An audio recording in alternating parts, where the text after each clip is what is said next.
CNN with the author of the new book, We've Got Issues. You all know this guy, Dr. Phil McGraw. He's a former Ohio congressman and founder of the organization We the People, Tim Ryan. And she's an opinion editor at Newsweek and author of the forthcoming book, Second Class, Batya Ungar Sargon. Okay. All right, here are the questions. Dr. Phil, do you think President Biden should take a cognitive exam? If you got people that have nothing to hide, hide nothing, so why not? Okay. Dr. Phil again, what do you think of the increased popularity of polyamory and thruples? It's insane.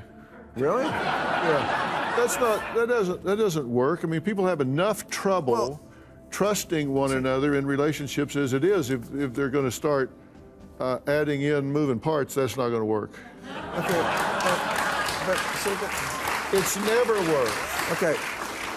First of all, this is what bothers me about when people make these pronouncements about the way another person lives their life. It doesn't work. It doesn't work. But you didn't. But your answer was it doesn't work for me. Your answer was it doesn't work. What works for me? It doesn't work for you. No, it doesn't. People are different. I've never tried it. I don't know whether it works for me or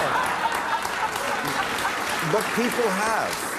And other people like it. We're all different. Would you not allow that we're all different and people have different tastes? Well, no, you're just saying how you feel. I don't care how you feel. I barely care how I feel. I'm talking about the facts. The statistics prove that doesn't work in a relationship. They have statistics on thruples? Yes. But I could throw that in your face and say marriage doesn't work either. More than half of the people get divorced. That's not true.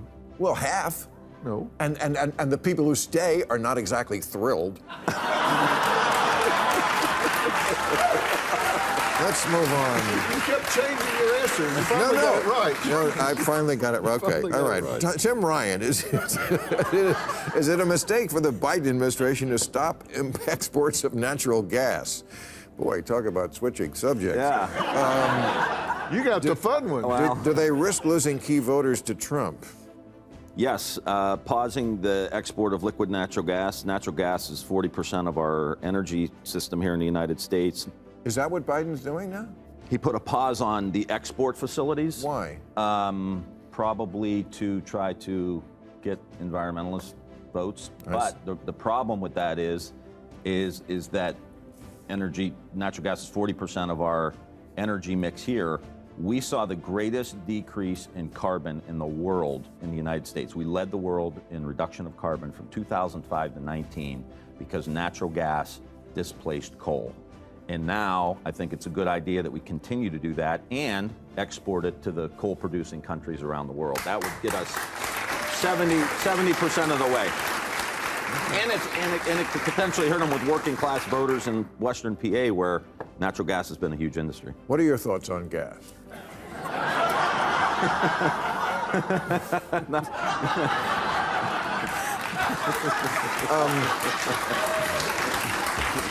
For you. Should Democrats be worried about the 100,000 uncommitted votes in the Michigan primary? Oh, yes, I read about this. Will protest votes over Biden's policy in Gaza cost him the election in the fall? If people don't know what we're talking about, Michigan just had a primary. Michigan has a large Muslim population. They're not too thrilled that Joe Biden is supporting Israel in its war. And so 100,000 people voted uncommitted. These are Democratic voters who apparently seem to be saying we are threatening to support Trump, a known lover of Muslims. But this is a wedge issue in the Democratic Party. The young people, the kids, and Muslim voters like this don't want him supporting Israel. Many other people do. What are your thoughts? I think that the media really, really wants to put this narrative out there that Biden is going to lose Michigan over Gaza, when the truth is he's going to lose Michigan over 600,000 auto workers. because his EV market was extremely punishing to auto workers. And like we said earlier, there's been this big realignment where working class Americans are very, very, very much on the Trump train, people who used to be Democrats and used to vote for Democrats. And rather than admit that, this outrage that Democrats lost the working class vote and try to figure out how we can appeal to them again, they're looking for excuses and other things to blame, like, oh, this war in Gaza, or they'll call them deplorables, or they'll call them racists, you know, because they don't want to admit that Trump has picked up a lot of the policies that used to be Democratic policies in the 90s, like controlling the border, for example. The idea that an open border and mass migration is extremely punishing to the working class. It drives down their wages. It's class warfare against the working class. It is an upward transfer of wealth from the working class who end up competing with immigrants to the elites who end up employing them, and now they can employ cheap immigrants instead of having to pay working class Americans a living wage. Thanks, guys. Took a while. As someone who's completely apolitical, how do you feel about that? I love migrants. I think we've got to figure a way to get them in, and people will be very surprised how educated some of these people are that are coming across the border. I mean, they're much better educated than people give them credit for. They're not all just coming for agricultural jobs or whatever. Right. Hey, Bill, just real quick. Yes. We are seeing an increased need in energy in the United States, okay? Right. We need more energy here because of the reindustrialization that's happening in the country between data centers and manufacturing, whether it's building batteries, building electric vehicles, building chips now in places like Ohio, where we're finally reshoring chip manufacturing, is creating a huge demand for energy. And so, you know, to just wave off Biden is not for the working class is, I think, really not fair. He has been the most pro-union president in the history of the United States of America, period. Tim, let me ask you something. Period. What percentage of private sector workers are unionized?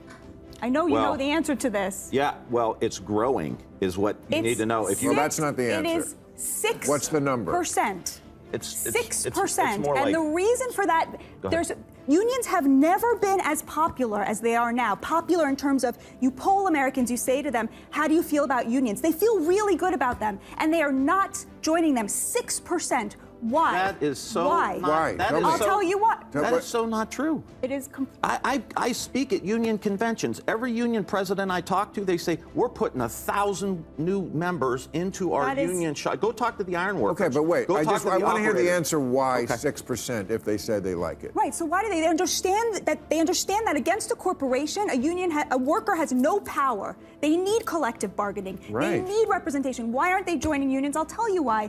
Because in the 90s, the unions, which used to be very much pro-limiting immigration, did a 180 and decided that they were now going to support migration and mass migration. And as a result, union membership started to drop off. And so the unions show up and they say, we're for the workers, but we also support illegal workers. We also support mass migration. And in fact, when Trump sat down with the head of the Teamsters Union, which was again historic because usually unions don't even talk to Republicans, he sat down with him and they had a disagreement over immigration. I mean, to his credit, Sean O'Brien sat down with Trump and then as a result of that meeting gave the RNC $45,000, again historic. Okay.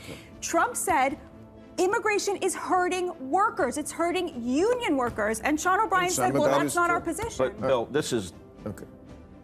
The union problem has been, there has been a right-wing attack on organized labor for 40 or 50 years, making right-to-work states, going after them, making right-to-work state, making it impossible to join the union. I didn't see Donald Trump out on the picket line when the Amazon folks were trying to organize. Okay. There are thousands and thousands and thousands of Americans joining organized labor now. All right. They're growing in the ranks. I got one more question. It's for Dr. Phil. As a doctor, what do you think of the recent report that more women are psychopaths than previously thought? You saw the story. It's so true. No, did you see the story? No, but I can firsthand testify that it's true. Yeah. Did you see that story? More women are psychopaths than previously thought. Thanks for joining us. Okay. See you next time. All right. I guess you'll have to see it on his new network. What's it called? Merritt Street Media. Merritt Street Media. He's got a whole new operation going. Thank you, CNN. We'll see you next week.